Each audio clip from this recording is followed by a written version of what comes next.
Hey, what's up? It's Ned, and it's time for another Neditorial. That's where I use my oversized cerebellum to spoon-feed the masses a heaping dose of common sense. Oh, yeah, and I'm really high, too.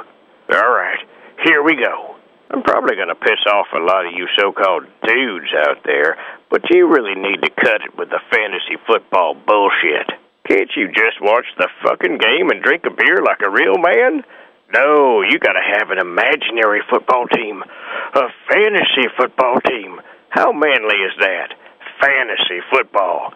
Sounds pretty fucking gay to me. I don't know about you, but when I fantasize, it usually involves a naked chick. And possibly a brief appearance by a donkey. But your fantasy involves 11 muscular black men. Now, don't call me racist because I said they were all black. It's just a fact. If you want to have a good fantasy team, then you better have a majority of black players.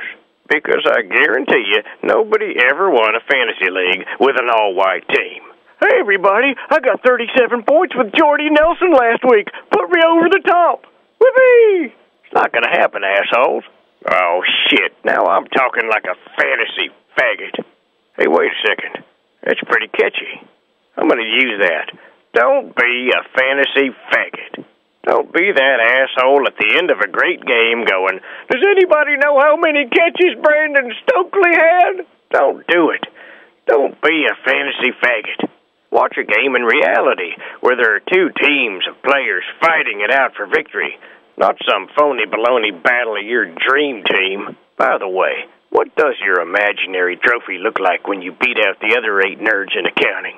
Fantasy football is a joke. It's such a bullshit way to watch football. I hate to admit it, but I actually tried fantasy football for one season. It was miserable. I just don't get it.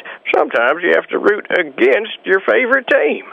Damn, I know I'm a lifelong Dolphins fan, but I really need T.O. to score another touchdown. Or maybe the only way you can win is if your kicker kicks a 50-yard field goal. So you got to root like crazy for your team to get in field goal range, but don't score a touchdown because you need 3 fictitious points from your fantasy kicker. And they can only get so close because it's got to be a 50-yard field goal.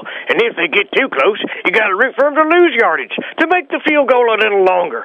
But don't lose too much yardage or your kicker might not make it. I need a 6.5-yard loss on this play so I can win my imaginary game with my imaginary fucking players. It's fucking ridiculous. Just stop. Al Davis and Jerry Jones are not going to call you up and offer you a general manager gig because your fabricated football fantasy force won the Fairyland Championship. It's not going to happen. So why don't you be a real man and roll up a couple of big fatties and buy a 12-pack and enjoy the game the way you were supposed to. Stoned and drunk off your ass, rooting for your home team. Not scrolling on your iPhone to find out how many tackles for loss the third-string nose guard for the Browns had. Fuck you, you fantasy faggot.